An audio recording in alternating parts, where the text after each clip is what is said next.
Saúde bucal é o tema hoje do nosso programa e nós vamos entender melhor qual a importância da língua para o funcionamento da boca. Porque a gente sempre pensa nos dentes, na importância deles estarem limpinhos, bem tratados, mas a língua muitas vezes é esquecida e ela é importante, não é, doutor? Explica um pouco para a gente a função dela. Muito importante. A língua já começa a ter sua importância logo que a criança nasce.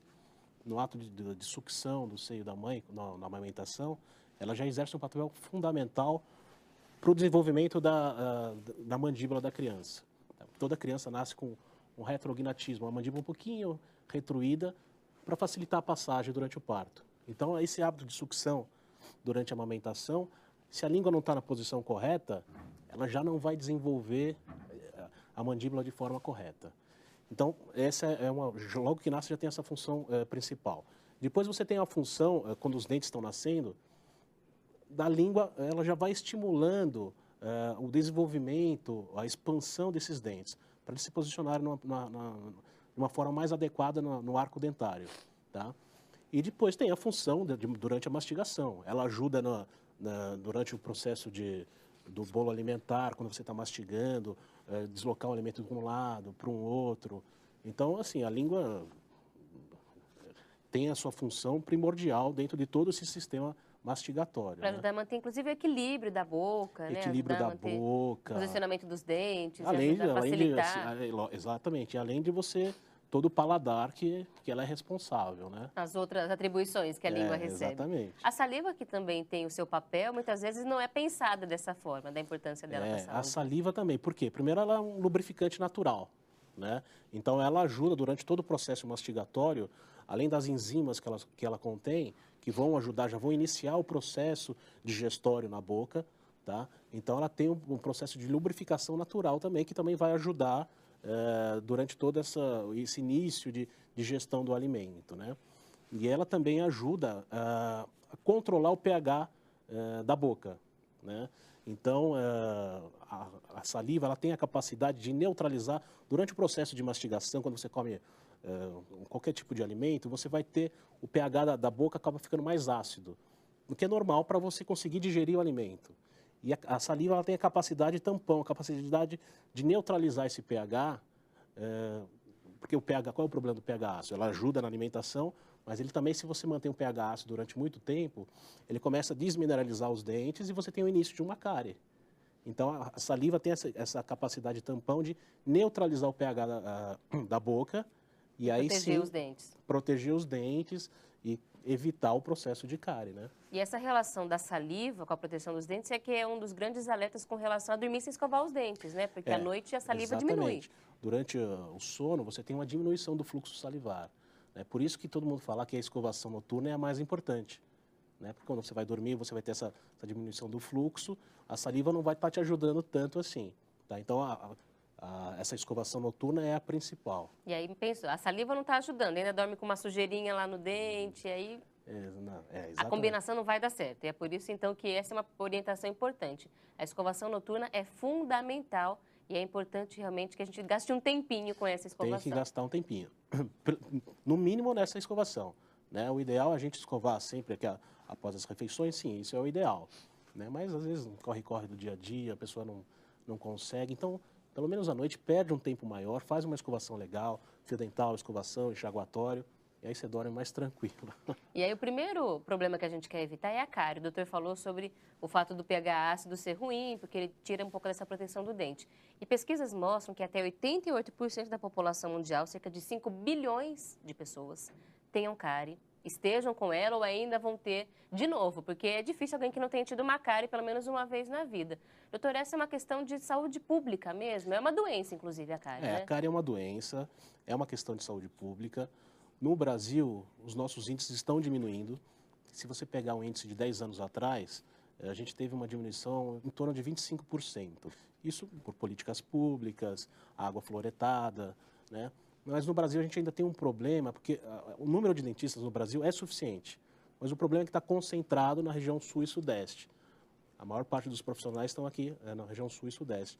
Então, o norte e nordeste são as regiões mais afetadas, o que eleva esse índice de cárie no nosso país. O acesso ainda está difícil e aí isso acaba prejudicando um pouco. Exatamente. Mas já foi pior, tá melhorando. Isso é importante porque perder os dentes, como a gente já falou, realmente traz grandes complicações à saúde e à qualidade de vida dessa pessoa. Por isso, vale a pena sempre procurar o tratamento o mais rápido possível. E a cárie, doutor, é um problema que não começa assim de uma hora para outra. Não. A não ser em alguns casos mais específicos, quando você tem alguma problema congênito, de má formação do esmalte ou da dentina, que o dente fica super susceptível a algum processo de cárie. Mas normalmente não, é um processo já crônico. Então, primeiro você tem que ter a placa bacteriana, depois essa placa, se você não escova direito, vai acumulando alimento, esse alimento ele vai fermentando pela presença de bactérias que tem ali, esse pH da região que a gente conversou, o pH diminui, desmineraliza o esmalte, começa a formar uma cavidade e aí vai o processo todo. Então é um processo, não escovou o dente hoje, amanhã você já está com cárie, não é assim, né? É um processo que dá para você controlar. Por isso que é importante essas idas periódicas a um dentista, para ele examinar, fazer todo o tratamento preventivo que tem que ser feito. Então, a gente consegue sim diminuir muito essa incidência de cárie. Quando a gente pensa em cárie, a gente fala logo sobre a importância dos doces. Comeu açúcar, comeu doce, não escovou os dentes, vai dar cárie. A relação é direta? O doce é realmente o alimento mais perigoso para a cárie? O doce é o alimento mais perigoso porque é o alimento que a bactéria mais gosta ali, de usar como substrato para O que dá mais energia para ela também, né? Exatamente. Então, o doce é o principal. Mas não tem problema nenhum você comer um doce, assim, depois de uma refeição. O que não pode é você não ter uma regularidade, ou seja, a criança comer, a cada 10 minutos come uma bolacha, chupa um pirulito, toma um sorvete, não tem uma regra, assim, né? Então, se, por exemplo, ela almoçou direitinho, comeu direitinho, pode comer um pedacinho de bolo? Pode, não vai, isso não é o problema. O que não pode, não tem uma regra, então ela está comendo doce o tempo todo, sem um controle. Isso, lógico, além do problema de cárie, causa alguns sérios outros problemas da saúde da criança, que aí é uma outra área, mas na nossa área em específico, esse é um problema, esse é o grande problema. Se você não controla, aí a coisa desanda. Aí fica muito fácil a criança chegar no consultório cheio de cárie. E o tratamento para cárie realmente é a extração dessa cárie e colocar uma massinha no lugar, é isso? Sim, você tem que remover todo esse processo. O que é a cárie? É um tecido mole. O tecido começa a ficar todo mole ali no dente, você tem que remover todo esse tecido que está contaminado por bactéria, remove tudo e aí você coloca o material mais adequado, né? Então, aí não tem outra forma de você tratar isso daí. Tá? E se não tratar, se vai não tratar, complicar. o problema vai crescendo e essa cárie chega no canal do dente. Né? Aí a pessoa começa a ter dor de dente. Ou a criança, ou o adulto. Às vezes tem alguns pais que ainda acham, mas é dente de leite.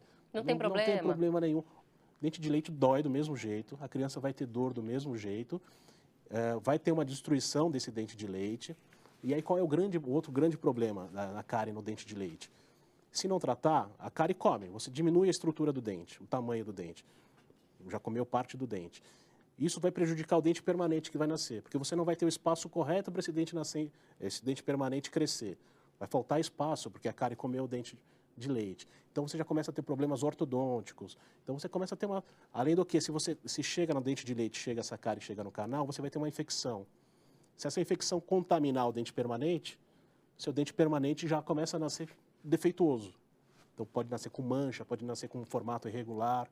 Então não é porque é dente de leite que não vai tratar. É porque vai cair com certeza que vai você cair, não vai cuidar. Isso não existe, né? Agora também o que merece atenção é a gengiva. E a gente sabe que as pessoas reclamam muito. Gengiva sangrando e outros problemas que o senhor deve ver muito também no consultório. A gengiva também é outra área super importante. Por quê? A gengivite é uma inflamação da gengiva, né? E é a porta inicial para uma periodontite, que é um problema mais sério, que é um problema de sustentação do dente, né? Então, a gengiva inflamada, além de ser o início de um problema mais sério, você vai ter sangramento, né? Você pode ter mau hálito, vai ter um acúmulo de bactéria, então você pode formar uma cárie naquela região. Os dentes podem começar a ficar sensíveis, porque a gengiva fica inchada, ela afasta do dente, fica expondo a raiz do dente, que é uma região mais sensível.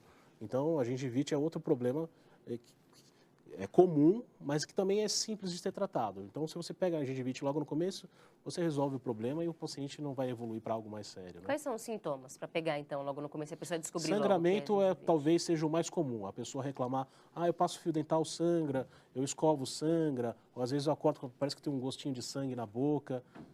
Então, o sangramento talvez seja a característica mais fácil de ser detectada.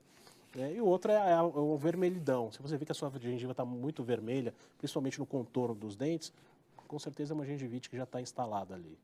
Qual é o tipo de complicação que vai surgir se essa gengivite não for tratada do jeito certo? Porque muita gente fala assim, aí eu começo a escovar bem, eu uso enxaguante bucal, melhorou. E acaba não procurando o dentista. Tem algum risco? Tem. Se essa gengiva, que nem a gente conversou, a gengiva, a tendência é que ela evolua, se não for tratada, para uma periodontite, tá? Essa gengivite vai evoluir para uma periodontite. Periodonto é o tecido de sustentação do dente, a estrutura óssea. Então, essa inflamação da gengiva, ela desce para o osso, todo o processo inflamatório acaba comendo o osso ali. Você vai perdendo o osso que sustenta o dente. Vai perdendo o osso, pode chegar em casos mais graves, você perde o dente. Mas aí, de qualquer forma, se você perder um pouquinho de osso, o espaço entre a gengiva e o dente acaba ficando maior. Então, é mais fácil entrar alimento ali. E aí fica mais difícil de ser removido e aí o ciclo vai aumentando, a coisa vai aumentando, vai aumentando.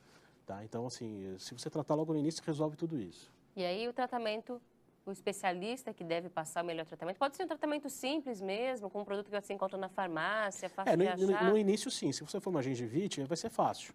O dentista vai te dar, vai fazer o que tem que ser feito no consultório, uma profilaxia, alguma coisa do tipo, vai passar as orientações e você consegue resolver com pasta de dente, algum outro produto de farmácia. Se a coisa evoluir, não. Aí você vai ter que procurar um especialista, um periodontista, e a coisa começa a ficar mais complicada e mais cara. Né? Já o doutor responde também as suas perguntas sobre este assunto. Por isso, você que quer participar, ligue para a gente, 0310 07 940, o nosso telefone. Ou, se preferir escrever, também acesse boavontade.com.